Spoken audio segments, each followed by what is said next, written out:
Hi everybody, welcome to our channel, Rebecca, Stu, and the crew. So my girls are going to tie-dye some shirts today using the Dollar Tree tie-dye shirts. So the supplies we're going to need are the Crafter Square tie-dye. It comes in 6 different colors.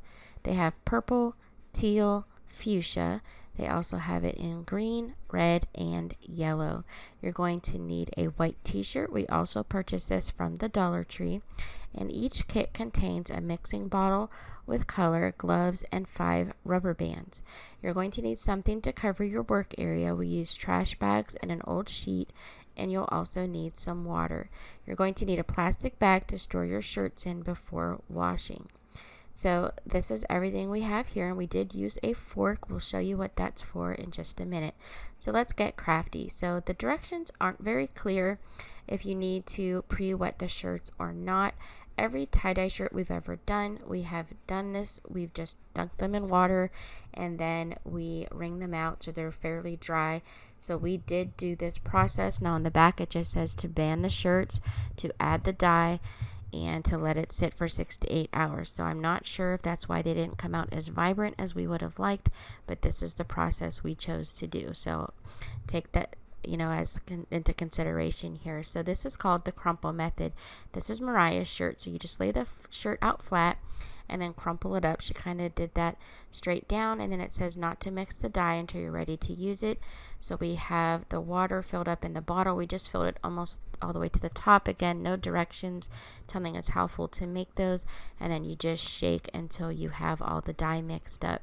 So we're pretty sure we had to fill the bottles all the way up. So now for the crumple shirt, she just chose to use the pink all over the top. You can mix the colors. You don't have to do just a solid color shirt. Now for this shirt, we're going to show you the banded method. We didn't make this shirt, but we did want to show you guys how to do several different options. You just pull right from the center of the shirt and lift it straight up in the air. Let the rest of the shirt fall down to the sides and then lay it down. And then once you're done with that, you just tie the rubber bands a few inches apart all the way down the shirt. So you end up with like a long tube, and then you'll add the dye there and you'll get stripes in this method of shirt. So my girls mostly chose to use the spiral method, and this is where the fork comes in. Now my 11-year-old is actually doing this, so to show you how easy it is with the fork, it makes it just a cinch. You just put that right in the center of the shirt and twist like you're eating spaghetti. So once you're done, you just keep twisting. Once you get it pretty tight, you just tuck those little ends in and just fold it in the same direction that the spiral was going, as you can see her doing here with her hands.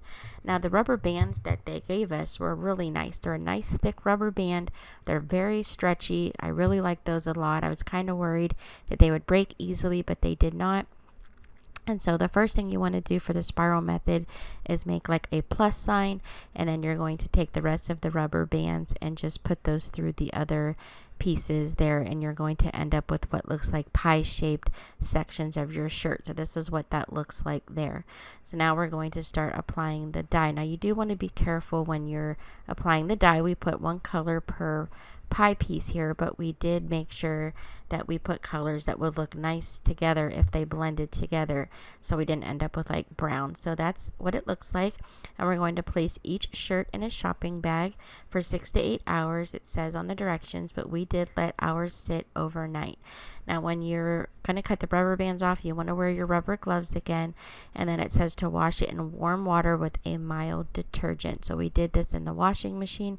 This is what they look like before we washed them, right after we cut the rubber bands off, and this is what the finished shirt looks like. Again, I don't know if they're not as vibrant because they weren't 100% cotton shirts, or because we wet the shirts first, but all in all, I think it worked really well. My kids were very happy with the way the shirts worked out, and they had a lot of fun doing this. So I think it works great, and I highly recommend them for just $1 a bottle. Thank you guys so much for watching. I hope this helps you know what to buy and what not to buy at the Dollar Tree. Don't forget to like and share and subscribe, and here's some other videos from our channel you might also enjoy. Have a great weekend, everybody.